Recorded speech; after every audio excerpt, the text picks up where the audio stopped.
nongeye kugusuhuza wowe nshuti ukurikiye Ubumwe News TV aho uri hose, amahoro y'Imana abane nawe. Uyu munsi nabakoreye icyegeranyo cy'imyuga 10 ishobora guteza abantu ibyago byo kuba bakora imibonano mpuzabitsina cyangwa guca inyuma abo bashakanye. Ni hame byanze bikunze twakwemeranya ko twese ko umuntu umutima we ari umugenga, bisobanuye ko umuntu ashobora kuba aba muri societe cyangwa aba muri communauté y'abantu b'abasambanyi, akaba yagumamo atari umusambanyi kuko mu mutima we cyangwa mu ngamba cyangwa imyanzuro yafashe yiyemeje ko atazaca inyuma uwo bashakanye.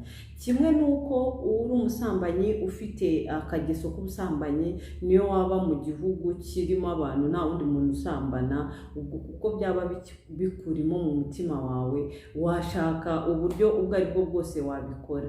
Ariko igihari nubwo bimeze bityo bwose, umuntu atari umusambanyi ashobora kwemera ko mu bantu 10 abandi 9 bose bazaba abasambanyi, we agakomera ku ndangagaciro ze.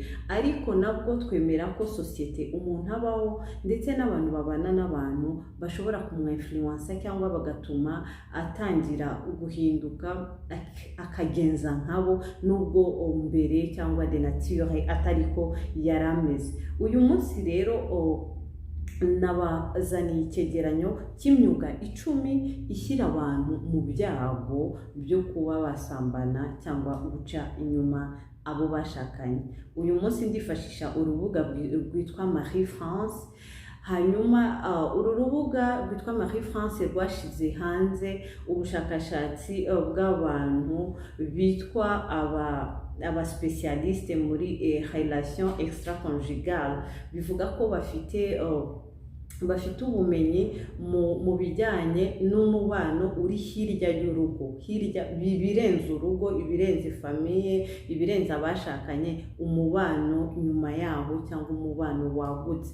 Aba bashakashatsi bagaragaje ko hari imyuga 10 cyangwa bakoze urutonde rw'iyi myuga 10 ishyira abantu mu byago byo guca inyuma abo bashakanye. Ku mwanya wa mbere aba bantu bashizeho icyitwa finance cyangwa icungamutungo. Bagaragaje muri aba bantu bashyiramo ababankiya, abakora mu mabanke, bashyiramo abantu baba analyste cyangwa bakora ubusesenguzi ku bijyanye n'icungamutungo. Aba bantu kuko bahura n'abantu benshi mu bijyanye n'amafaranga, ndetse akenshi akaba akeneye faveur, wamfasha bino, wankorera bino, wanyorohereza iki, bituma bagira umubano urenze uw'akazi. None bigatuma aba bantu na nyuma y'akazi, na nyuma y'icyo yagusabaga, bakomeza kuvugana umunsi ku wundi cyangwa umwanya munini, bigatuma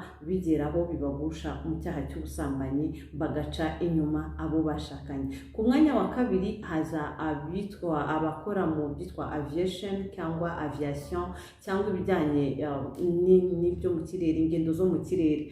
Muri aba bantu bashyizemo abapilote, abatwara indege, bashyiramo abahotese, bano bafasha mu ndege, baha ibyo kurya, ibyo kunywa cyangwa ikindi kintu wakenera kubaza, ndetse bashyiramo n'abakomisiyoneri, aba bantu bakora ku mipaka, abakora ku mipaka.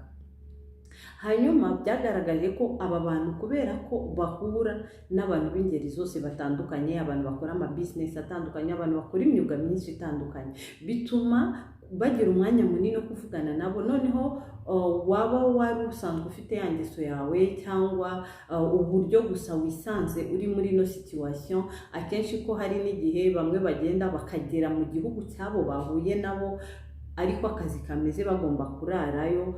Bisaba rero ko aba bantu bahura cyane bakaganira, bagahuza urugwiro, ibintu bibashyira mu byago akenshi byo kuba baca inyuma abo bashakanye. Ku mwanya wa gatatu hazaho abakora mu nzego z'ubuzima.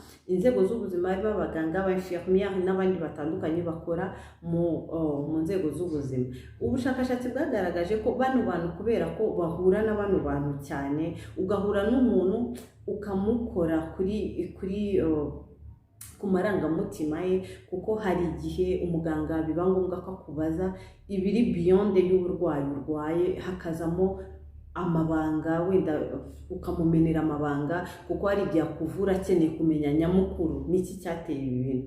Hakaba igihe agukora ku myanya yindi kandi buri mu bubabare, bigatuma bishobora gukangura amarangamutima yanyu mwembi, noneho mukajya kure y'akazi, bikarenga akazi, ukumva mwagiranye ubushuti bundi budasanzwe, ku buryo akenshi bituma ubu bushuti hagati y'abantu badahuje ibitsina biza gutuma bitera ibyago by'umuntu aca inyuma uwo bashakanye. Ikindi kuri aba bakora mu nzego z'ubuzima, byagaragaye ko harimo abakora nijoro, noneho uku bakora nijoro abagabo n'abagore bakiyumvanamo cyane, bagafashanya, ukonje mugenzi we akaba yamutiza umupira, gutyo niba kwiyorosa umwe ntabyo afite yiyorosa, bagafashanya, bagasangira. Aya masaha y'ijoro akenshi atuma baba abantu umwe, bikarenga kuba akazi, ahubwo hakazamo ubundi bushuti bwihariye. Ubushakashatsi bwagaragaje ko akenshi nabo bakunda gusambana, ari byo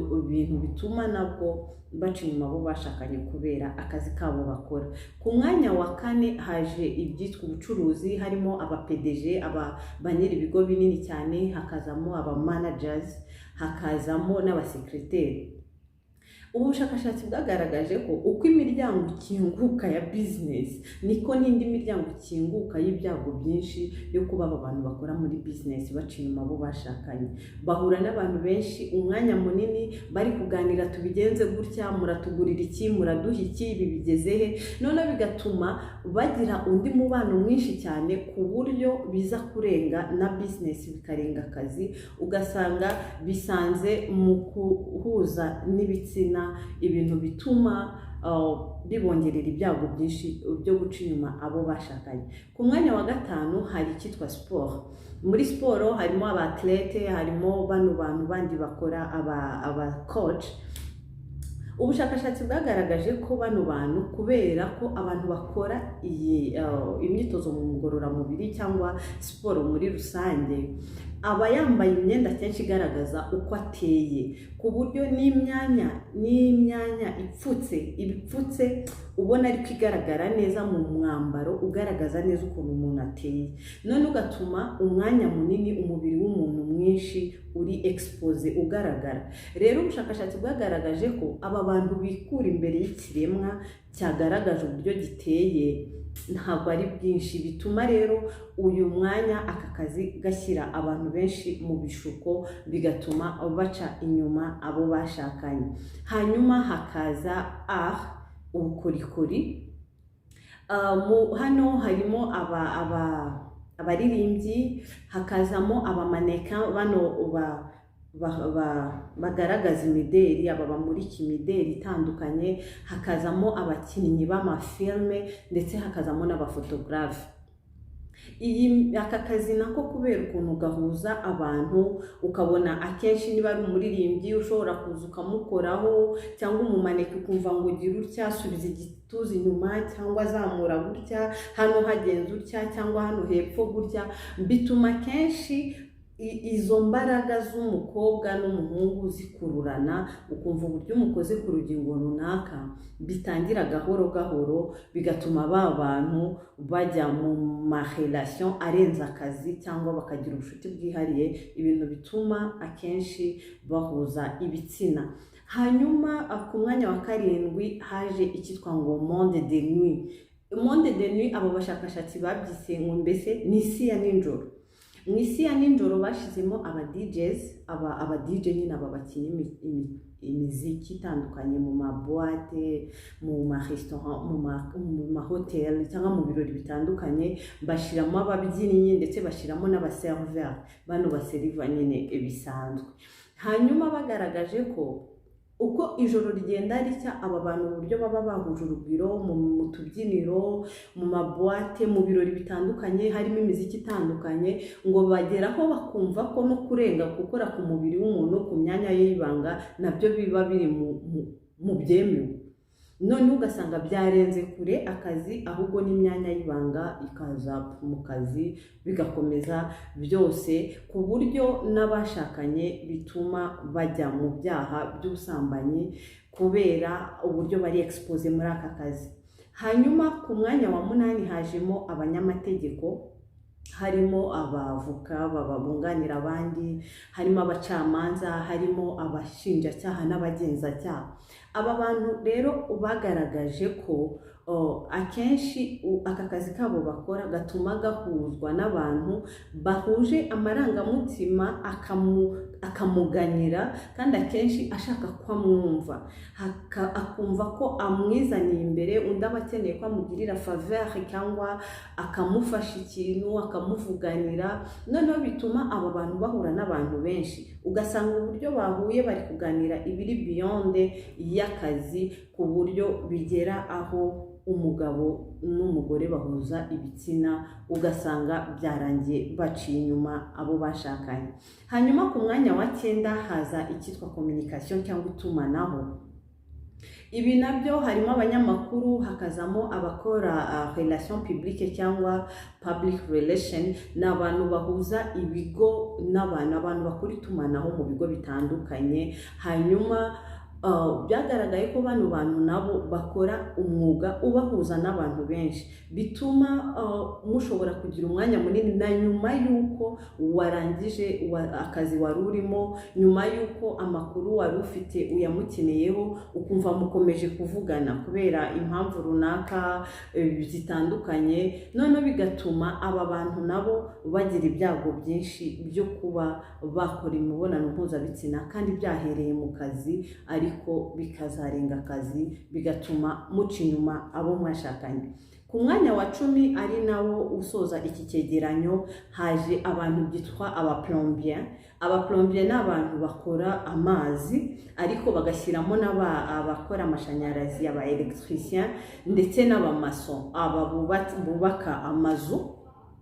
Bagaragaje ko akenshi aba bantu bituma bibexposa, bajya no mu nzu z'abandi, bakajya nko mu nzu imbere, ugasanga nk'umusore yagiye mu cyumba cy'umukobwa cyangwa icyumba cya ba nyir'urugo gukoramo amazi, gukoramo umuriro n'ibindi byinshi. Noneho abenshi banagira umuntu wabo ukora, ukumva ngo mfite umu electricien wanjye, mfite umuplombier wanjye n'umumason, ku buryo birenga ntabe ari nk'umukozi cyangwa mukorana, ahubwo kumva hari indi sano mufitanye, ku buryo akenshi hari igihe umubiri wanyu nyine ukururana, bigatuma mujya mu cyaha cy'ubusambanyi, mugahuza ibitsina kandi byaratangiye ari akazi.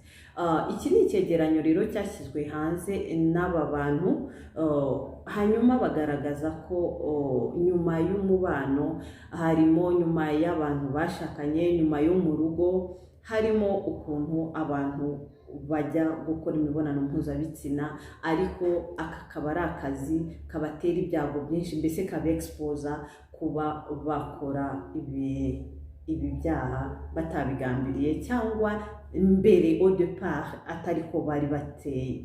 Rero ndabashimiye. Wowe utarakora subscribe, nagusabaga gukora subscribe kugira ngo duteze imbere, ndetse usangize n'inshuti zawe kugira ngo mukomeze kudutera inkunga, natwe tuzajye dukomeza kubagezaho ibiganiro bitandukanye, harimo ibyegeranyo nk'ibi ngibi. Hanyuma rero nasabaga umuntu uwo ari we wese, byanze bikunze icyaha cy'ubusambanyi cyiza, ndetse no guca uwo mwashakanye inyuma ntabwo ari indangagaciro. Nujya mu isi, nujya mu kazi gatuma ushobora kuba wakora icyaha utakigambiriye, birashoboka ko wabyirinda mbere, uvuze uti ibi bituma binyexposa, ariko hari uburyo bushoboka ko wowe watangira kubyirinda mbere, kuko ubuzi ko bishobora kukubaho. Murakoze, amahoro y'Imana abane namwe, naho utaha. Bye.